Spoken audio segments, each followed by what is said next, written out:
las áreas habitadas hacia terrenos más accidentados, la comprensión y gestión de la estabilidad de taludes se convierte en un elemento esencial para el diseño y la construcción de proyectos seguros y sostenibles.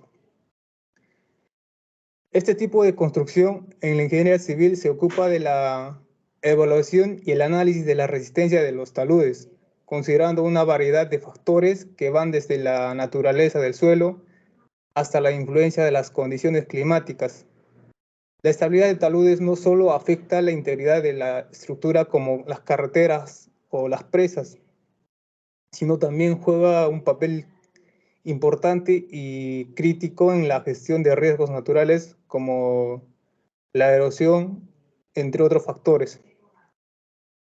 Entonces, el objetivo es proporcionar una comprensión integral de manera general de la estabilidad de taludes, reconociendo su importancia en el panorama de la ingeniería geotécnica y civil, su impacto directo en la seguridad y sostenibilidad de las infraestructuras modernas.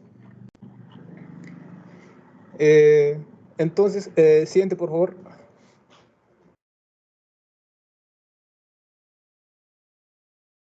Entonces, ¿qué es un talud o ladera? Un talud o ladera es una masa de tierra que no es plana, sino que posee pendiente o cambios de altura significativos. En la literatura técnica se define como ladera cuando su conformación actual tuvo como origen un proceso natural, y talud se dirá cuando se conformó artificialmente, o sea, que se hizo gracias a la mano del hombre, ¿no? Las laderas que han permanecido estables por muchos años pueden fallar en forma imprevista debido a cambios topográficos, también a la sismicidad, a los flujos de agua subterránea, cambios en la resistencia del suelo, meteorización o factores de tipo antrópico o natural que modifiquen su estado natural de estabilidad. Siguiente, por favor. Partes de un talud o ladera. Como podemos ver en la imagen, podemos ver primero un talud y una ladera, ¿no? El talud tiene sobre todo una pendiente inclinada casi recta, y una ladera no tiene una pendiente inclinada así definida, ¿no? Sino es variable. Pero las partes sí son casi iguales. Como podemos ver, la altura. La altura es la distancia vertical entre el pie y la cabeza, la cual se presenta claramente definida en taludes artificiales, pero es complicada de cuantificar en las laderas debido a que el pie y la cabeza no son accidentes topográficos bien marcados, ¿no?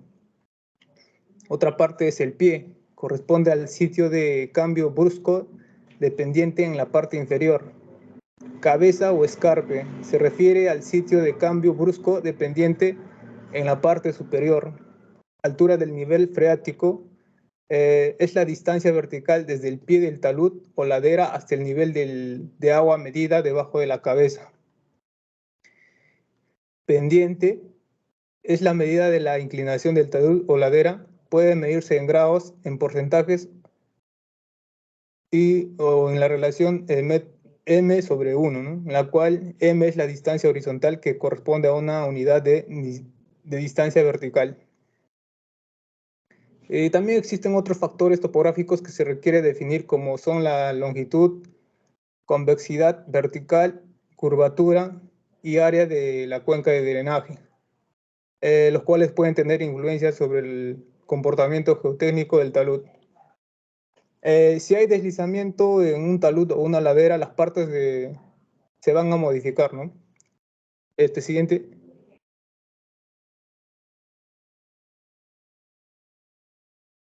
Acá, como vemos en la imagen, hay un deslizamiento y las partes de un talud o ladera se modifican. Siguiente, por favor.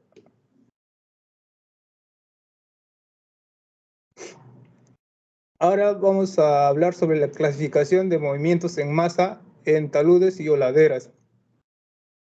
Son los tipos de deslizamientos que se forman a causa de diferentes factores en un talud o ladera. Primero vamos a ver la caída. Son movimientos en caída libre, ya sea por causa de la gravedad o por otros factores de distintos materiales tales como rocas, detritos o suelos. Este tipo de movimiento se origina por el desplazamiento del material de una superficie inclinada, el cual puede rebotar, rodar, deslizarse o fluir ladera abajo. Bueno, las caídas ocurren en forma rápida sin dar tiempo a eludirlas, ¿no? Acá, como podemos ver en la imagen, los distintos tipos de caída de los materiales, ¿no? Más que nada se debe a, a la gravedad, y para que no cause accidentes normalmente se hace en el desquinchamiento de las rocas, ¿no? Sobre todo en carreteras. Siguiente, por favor.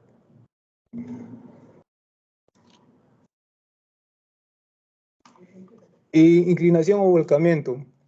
Este tipo de movimiento consiste en una rotación hacia adelante de una unidad o unidades de material térreo con centro de giro por debajo del centro de gravedad de la unidad.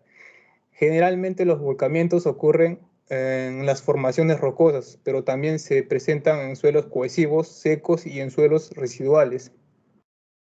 Se pueden diferenciar tres tipos de volcamiento. Siguiente.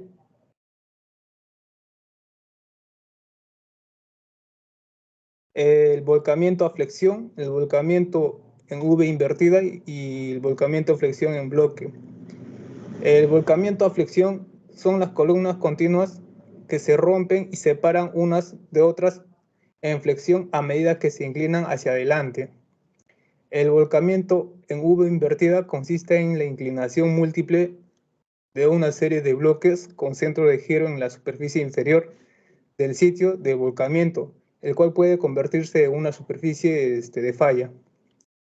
Flexión en bloque.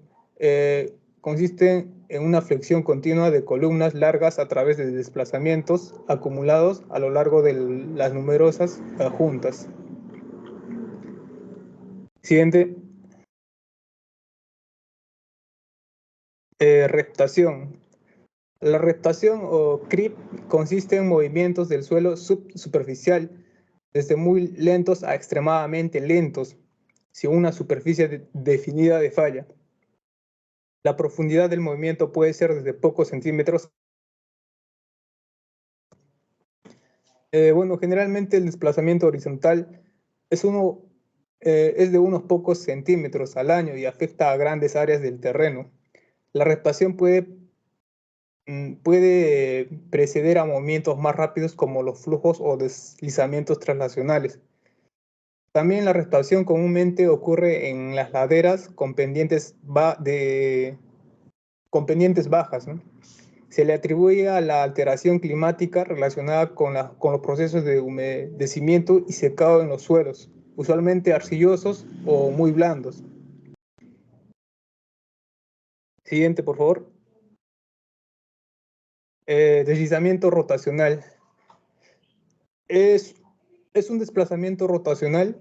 En un desplazamiento rotacional, la superficie de falla es cóncava hacia arriba y el movimiento es rotacional con respecto al eje paralelo a la superficie y transversal al deslizamiento. El centro de giro se encuentra por encima del centro de gravedad del cuerpo del movimiento.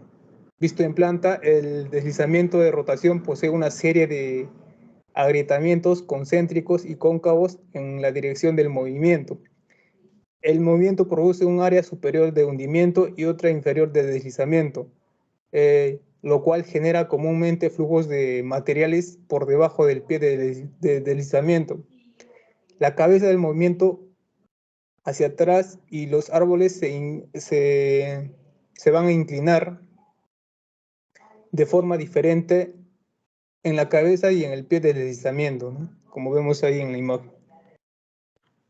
Siguiente, por favor.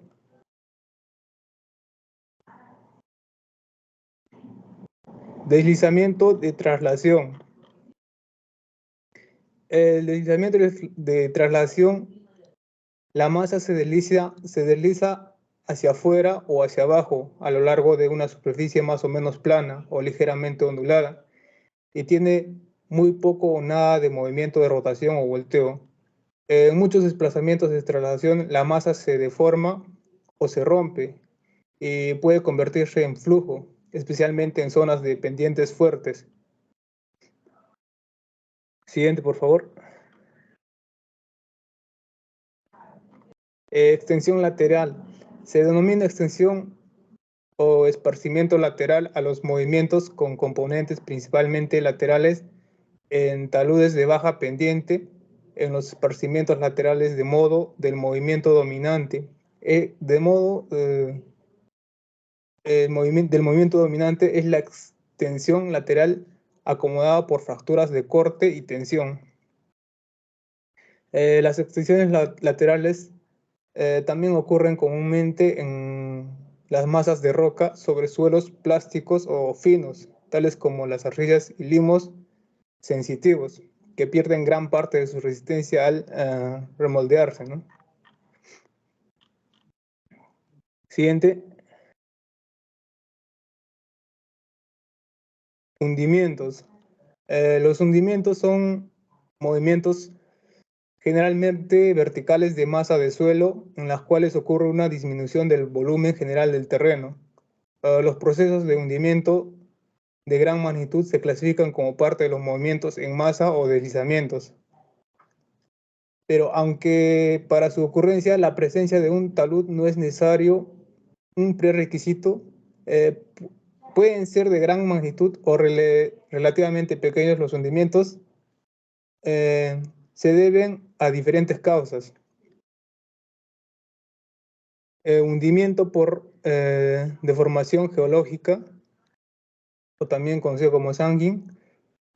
Los hundimientos por deformación geológica, conocidos por la nomenclatura internacional sanding, consisten en deformaciones profundas en gran escala bajo la influencia de la gravedad.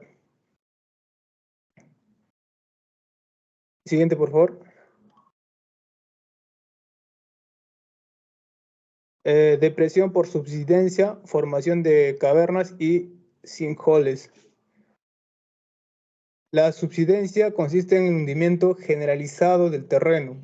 Los movimientos masivos de subsidencia se dan desde muy lentos a rápidos y pueden estar relacionados con diversas causas naturales, entre las cuales se encuentran las formaciones solubles o kársticas y la explotación de aguas subterráneas.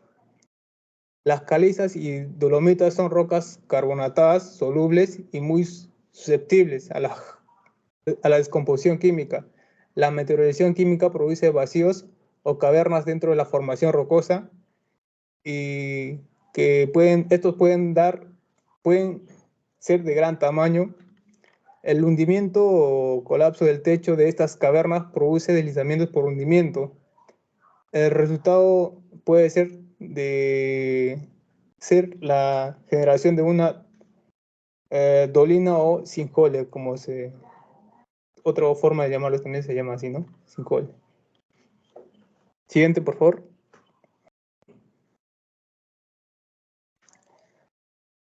Hundimientos y desplazamientos confinados por cambio de presiones de poros. Con relativa frecuencia ocurren hundimientos y desplazamientos dentro del terreno en condiciones confinadas o semiconfinadas, sin que se presenten superficies de falla completas.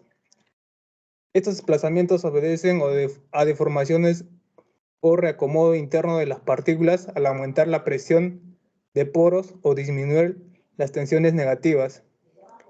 En este tipo de movimiento del terreno se presentan agrietamientos, hundimientos y levantamientos del terreno. El caso más común es de los rellenos detrás de los muros de contención, ¿no? Siguiente, por favor. Hundimiento de terraplenes. Existe una tendencia en los terraplenes a experimentar cambios de volumen y asentamiento o hundimiento. Generalmente estos movimientos de talud están relacionados con deficiencias en el proceso de compactación, la falta de confinamiento lateral o el asentamiento cosísmico. El hundimiento puede ser un asentamiento general del suelo cimentación por debajo del terraplén. Con frecuencia, los hundimientos de terraplenes generan agrietamientos longitudinales, los cuales eventualmente pueden inducir deslizamientos de taludes laterales. Si el terraplén se encuentra sobre suelos licuables, se puede producir su colapso en un sismo de gran magnitud. Siguiente, por favor.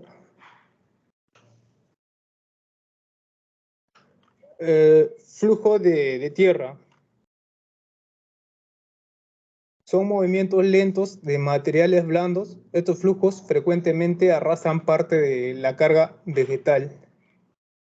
Flujos de lodo. Se forma en el momento en que la tierra y la vegetación son debilitadas considerablemente por el agua, alcanzando gran fuerza cuando la intensidad de las lluvias y su duración es bastante. La velocidad de los flujos puede ser lentos o rápidos, así como secos o húmedos. Y hay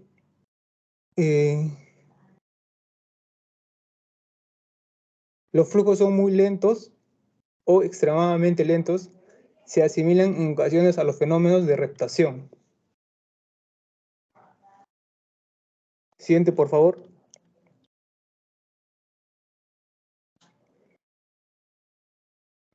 Avalancha. La avalancha es cuando los flujos alcanzan grandes velocidades y se clasifica como avalanchas. En las avalanchas el flujo desciende formando una especie de ríos de roca, suelo y residuos diversos. Estos flujos comúnmente se relacionan con las lluvias ocasionales de índices de pluviométricos excepcionalmente altos, el deshielo de los nevados o los movimientos sísmicos en zonas de alta montaña y la ausencia de la vegetación. Las avalanchas pueden alcanzar velocidades de más de 50 metros por segundo en algunos casos. El movimiento de las avalanchas también se define como un flujo turbulento de granos. Este mecanismo no requiere de la presencia de una fase líquida o una fase gaseosa, y el movimiento se produce por transferencia de momentum al colisionar las partículas o bloques que se mueven. Siguiente, por favor. Lahares. Los lahares constituyen un tipo especial de avalancha o flujo de detritos generados por el deshielo rápido de áreas de nevados con erupciones volcánicas. El flujo de agua arrastra lodo, ceniza volcánica y detritos, formando avalanchas de gran magnitud y alta velocidad.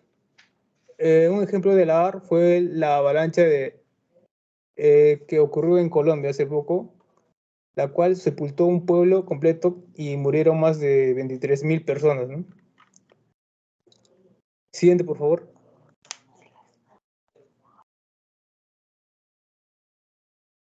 Movimientos complejos. Con mucha frecuencia los movimientos de un talud incluyen una combinación de dos o más tipos de desplazamientos descritos anteriormente. A este tipo de deslizamientos que involucran varios tipos de movimientos se le denomina movimientos complejos. Adicionalmente, un tipo de proceso activo puede convertirse en otro a medida que procesa que progresa el fenómeno de desintegración, así como una inclinación puede terminar en un caído o un deslizamiento puede terminar en un flujo. Siguiente. Gracias, sería mi parte. Ok, entonces vamos a hablar sobre la estabilidad de los taludes, pero ahora considerando los factores. Retrocede una diapositiva, por favor. Entonces, definimos otra vez a la estabilidad de taludes como describe la resistencia y el equilibrio de las superficies inclinadas de suelo o roca, que pueden ser naturales o artificiales. Esa estabilidad en los taludes se va a ver afectada por diversos factores que comentaremos a lo largo de la exposición. Siguiente diapositiva, por favor. Muy bien, uno de ellos, el principal tal vez, es la erosión, ¿no? Que decimos que la erosión es el desgaste y la remoción de material por la acción ya sea del agua, del viento, del hielo y de la gravedad. La erosión puede reducir el espesor y la cohesión del suelo. Esto aumenta la pendiente y el peso del talud. Y debido a esto se generan nuevas grietas o surcos que facilitan el movimiento del agua y el material. Siguiente diapositiva.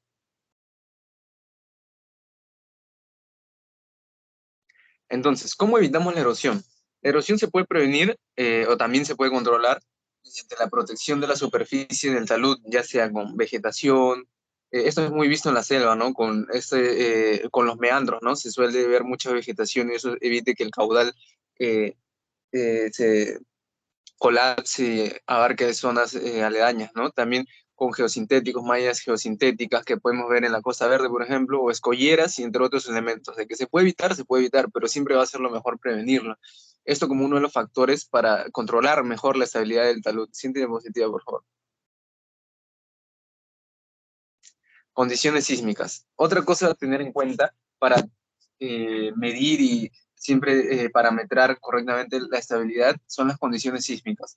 Son los efectos en los movimientos telúricos sobre el suelo y la roca. Los sismos pueden generar vibraciones que alteren el equilibrio del talud, aumenten las presiones intersticiales y disminuyan la resistencia del material, y esto provoque la licuefacción de los suelos saturados. Siguiente diapositiva, por favor. Entonces, ¿existen métodos para evaluar las condiciones sísmicas? Sí. Ahora yo les mencionaré tres métodos. El primero es el método de Newman. Se basa en el concepto del coeficiente sísmico crítico, que valora de la aceleración horizontal que hace que el factor de seguridad del talud sea igual a 1. Este método permite estimar el desplazamiento de talud durante un evento sísmico, integrando la ecuación diferencial del movimiento en los intervalos de tiempo en los que la aceleración del talud supera el valor crítico. El desplazamiento total se obtiene sumando los desplazamientos parciales. Es decir, sumamos todos los desplazamientos parciales para obtener ese desplazamiento total. Este método, ¿para qué es útil? Es útil para evaluar el riesgo de daños en el talud, según los valores de desplazamientos admisibles establecidos por algunos autores, ¿no? Esto ya difiere en cada autor. El segundo método que les voy a mencionar es el método pseudostático. ¿En qué consiste? Bueno, este método consiste en aplicar una fuerza horizontal equivalente a una fracción de la fuerza del peso del talud, que representa el efecto medio del sismo. Esta fuerza se denomina fuerza sísmica y se expresa como eh, ahora, este método también permite calcular el factor de seguridad del talud bajo la acción de la fuerza sísmica, usando los mismos métodos de equilibrio límite que se usan para el caso estático. Ahora, este método es simple y práctico, pero tiene algunas limitaciones, como la dificultad para definir el valor adecuado del coeficiente sísmico y la incapacidad para considerar los efectos dinámicos del sísmico, ¿no? Es más para, como lo mencionaba, ya que contiene valores del método estático, por supuesto que también va a tener dificultades para sismos más dinámicos, ¿no? Entonces, por último, tenemos el método dinámico. Este consiste en resolver las ecuaciones de equilibrio y compatibilidad del talud, considerando las propiedades elásticas de los materiales y también las características del movimiento sísmico, puesto que es dinámico, se tiene que considerar el movimiento. Este método requiere el uso de modelos numéricos, como el método de los elementos finitos o el método de las diferenciales finitas, que permitan simular el comportamiento del talud ante las ondas sísmicas. Este método es el más preciso y también el más complejo, pero además de eso suele ser el más costoso, ¿no? Debido a todos los ensayos, estudios y parámetros que se tienen que tener en cuenta. Necesita muchos datos de entradas y más recursos computacionales también, puesto que estamos modelando un sismo prácticamente en cada parámetro existente del mismo, ¿no? Siguiente diapositiva. Ahora, vamos a hablar sobre el drenaje. El drenaje también como un factor crucial para la estabilidad del talud. ¿Qué es el drenaje? Bueno, hablamos del drenaje como el sistema que permite evacuar el exceso de agua del suelo o de la roca, ya sea por infiltración, por lluvia, por filtración. El drenaje es fundamental para mejorar la estabilidad del talud. ¿Por qué? Bueno, reduce presiones intersticiales, aumenta las tensiones efectivas y disminuye el peso del material y evita la saturación y la salinización. Por eso es tan importante y tener en cuenta como un factor crucial en la estabilidad del talud. Siguiente diapositiva.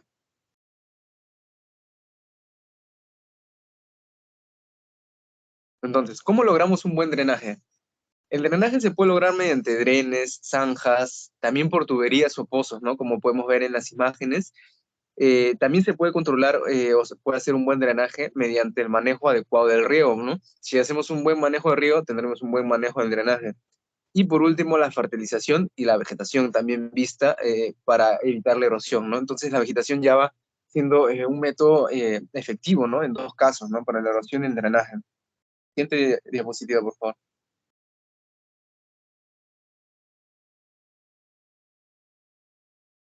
Entonces, análisis de estabilidad, ¿no? Cada vez que hablamos de estabilidad, no solo hay que tener en cuenta los factores, sino cómo analizar que mis factores estén cumpliendo o que sean eficaces. Pues se puede analizar la estabilidad del talud. Bueno, es el método que permite calcular el factor de seguridad del talud, es decir, la relación entre las fuerzas o momentos resistentes y las fuerzas o momentos actuantes. Siguiente diapositiva, por favor.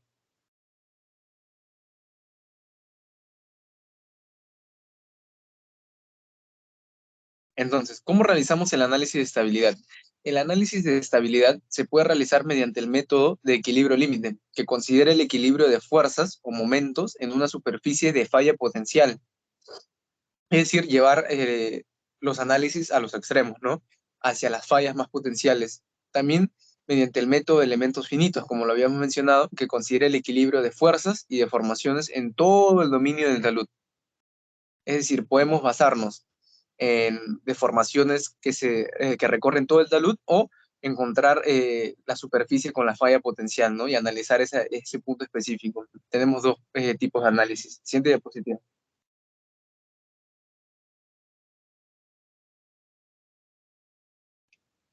Esfuerzo del talud. Es el conjunto de medidas que se aplican para aumentar la resistencia y la estabilidad del talud. Cuando el factor de seguridad es menor al requerido, el refuerzo del talud se puede realizar mediante la modificación de la geometría del talud, la reducción de las cargas o las presiones intersticiales. La mejora de las propiedades del material también puede ser la colocación de elementos de contención o también el anclaje. Por último, también podemos optar por la combinación de todas esas técnicas en general. Siguiente diapositiva, por favor.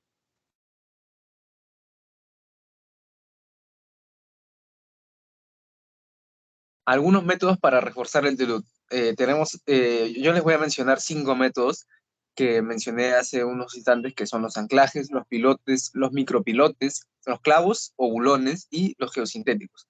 Vamos a empezar hablando de los anclajes, como barras o cables de acero que se van a introducir en el suelo o en la roca mediante perforaciones.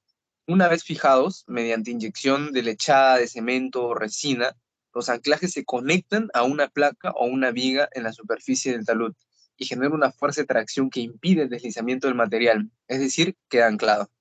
El segundo método son los pilotes, también conocidos como columnas de hormigón armado o de acero, que se hincan o perforan en el suelo o la roca y que transmiten las cargas del talud a estratos más profundos y resistentes. Estos pilotes pueden actuar como elementos de contención o de drenaje, también de refuerzo, según la disposición y función del mismo. Tenemos micropilotes, que tienen una relación también con los anteriores, ¿no? Puesto que son pilotes de pequeño diámetro, es decir, tienen un diámetro menor, son más pequeños, menores a 30 centímetros, que se perforan e inyectan en el suelo o la roca, tal cual los anteriores métodos. Sin embargo, estos se refuerzan con una barra o con un tubo de acero. Los micropilotes también se usan cuando las condiciones del terreno o el espacio en sí impiden el uso de los pilotes convencionales, es decir, no es nuestra primera opción. Preferimos siempre usar pilotes, sin embargo, si el terreno es muy dificultoso y la única opción que tenemos es disminuir el diámetro de estos, pues utilizaremos micropilotes. Ahora, tenemos clavos o bulones, que son las barras o pernos de acero que se van a insertar en el suelo o roca mediante perforaciones y que se fijan mediante inyección de lechada de cemento o resina. Estos clavos o bulones se usan para reforzar la superficie de talud y se complementan con una capa de hormigón proyectado o malla metálica. Por último, tenemos los geosintéticos, también los más conocidos, porque pueden ser vistos a simple vista, tal vez cuando pasamos por la Costa Verde, lo hemos visto tal vez en alguna obra, ¿no? En algún proyecto, en un desarrollo de alguna obra civil, ¿no? Los geosintéticos son materiales sintéticos, valga la redundancia, como geotextiles y geomallas, también georredes y también geoceldas. Estas se colocan entre capas de suelo y de roca que mejoran la resistencia, la deformabilidad y también el drenaje del material, ¿no? Factores que hemos venido mencionando para la estabilidad del talud. Estos geosintéticos se usan para reforzar el suelo mediante la confinación, la tensión o la fricción. Siguiente diapositiva, por favor.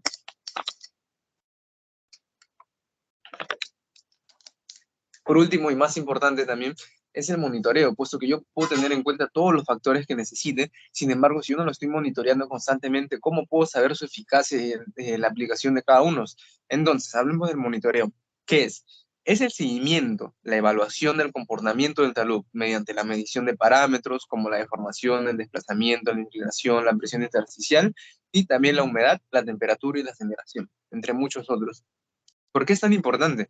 El monitoreo permite detectar posibles signos de inestabilidad, verificar el desempeño de las medidas de refuerzo, alertar sobre situaciones de riesgo y tomar acciones correctivas o preventivas. Siguiente diapositiva, por favor. Planificación del suelo. También podemos tener como opción el planificamiento del mismo suelo antes de considerar cualquier desarrollo civil, ¿no? O de cualquier desarrollo de una obra, ¿no? En este proceso se va a ordenar y regular el aprovechamiento del territorio, teniendo en cuenta las características físicas, ambientales, sociales y económicas del mismo. La planificación del uso del suelo es importante para prevenir o mitigar los impactos negativos de la actividad humana sobre la estabilidad de taludes, tales como la deforestación, la urbanización, la minería, la agricultura, etc. La planificación del uso del suelo involucra la identificación de las zonas susceptibles de inestabilidad, la definición de los usos permitidos y restringidos, la aplicación de normas, criterios técnicos, la participación de los actores involucrados. Todo eso conlleva la planificación del suelo. Siguiente diapositiva, por favor. Bueno, con esto terminamos nuestra exposición. Muchas gracias por su atención. Bueno, muy buena, muy buena. Yo lo más importante es que hayan entendido. Lamentablemente, solamente, mira, los 3 nomás están y mi persona son 4. Los otros, mira, ve, no están. Eso es malo. Ellos se creen los vivos, se creen los sapiundos, pero no es así. No es así, muchachos. Tienen que ustedes escuchar sus clases, ¿no? Todas las exposiciones y poder entender, inclusive hacer preguntas, debemos hacer un debate, pero nada, nada de nada. Entonces, ese tiene que cambiar. Entonces, mire, vamos a hacer esto, Christopher, ¿no? Tú tienes un poco de llegada, con tus amigos, compañeros, ¿no? Entonces, la semana que viene van a exponer los que faltan, pero van a tener la nota de 11, ¿ya? ¿Cómo los que faltan? Creo que todos los grupos ya están listos, profe. Ya, entonces si está listo, nada, todos tienen su nota de 14 para arriba. Entonces, pero hoy día sí les voy a bajar las notas a todititos los que no han asistido. ¿Ya? Acá tengo a Helen, Christopher, Denis y Manuel, nadie más. Y todos los demás les voy a bajar un punto. Lamentablemente así, porque ya son abusivos, y a veces ser abusivo con sus compañeros, todo, y a veces, ¿cómo se llama? ¿Cómo se llama? ¿Y de esta? No debe, ¿cómo se llama? Ocurrir esas cosas. Eso está mal. Se le está dando una facilidad tremenda de ser virtual, porque si es presencial, ¿cuántos serían? 1 o 2 o 3. Dice que están en viaje, están algunos trabajando, toda esa facilidad se les está dando, pero no saben aprovechar esas facilidades. Y encima van a salir profesionales mediocres. A eso va a ser. Nosotros no queremos. Hay una consigna de que se tienen que sacar buenos ingenieros. Para eso se le está haciendo investigar. Una exposición es una investigación. Porque ustedes, para llegar a presentar este producto, han leído, han analizado, todo. Cierto. No es así nada más, no es tan fácil. Yo sé, yo reconozco. ¿Ya? Ok, Entonces profesor. es el mensaje y dile a tus compañeros, pues, cómo se llama, que está muy mal, cómo se llama, ellos, ¿no? Entonces pásame por WhatsApp, ¿no? Tu exposición también y a todos en el grupo para que lo tengan, ¿no? Sí, está bien, Ya, profesor. entonces, la clase que viene, ya, si todos han expuesto, ya no hay ningún problema, pero si no, el próximo miércoles, ya, y después, esta es la primera semana de enero, la segunda semana de enero, vamos a ver, quién ha faltado, quién no, quién falta, ya, y en la tercera semana me tienen que presentar su informe de prácticas. Allá. Sí, ingeniero. Todo el laboratorio, toda la recopilación del laboratorio. Todo del laboratorio, igual que otro día me van grabando en el UCB cada uno de ellos y ya les voy dando su nota final. Ok, ingeniero, no se preocupe. Voy ¿Ya? a informar a los compañeros y al delegado. Informa a todos y como se llama, el delegado tampoco está. El delegado me comenta que tuvo un percance. Él ya tal vez le justifique. Ya, correcto. Ya, Ya, muchas gracias. ya, ingeniero, muchas gracias a usted. Año nuevo y hay que cambiar de chip, ¿no? Hay Sí, que ser está más bien, ingeniero. estudiosos para ser competitivo en el mercado, porque si no van a salir profesionales mediocres. Ujú. Vamos, sigue, ¿Ya? ingeniero, lo considero. Suerte. Hay que Ya, estudiar gracias, duro nada ingeniero. más. Ya, Gracias, hasta ingeniero. luego. Chao, Muchas chao. gracias, ingeniero. Ingeniero, nos vemos, cuídese. Muchas gracias, Ya, ingeniero. cuídese también. Chao, chao. Gracias, ingeniero. Gracias por la clase, ingeniero.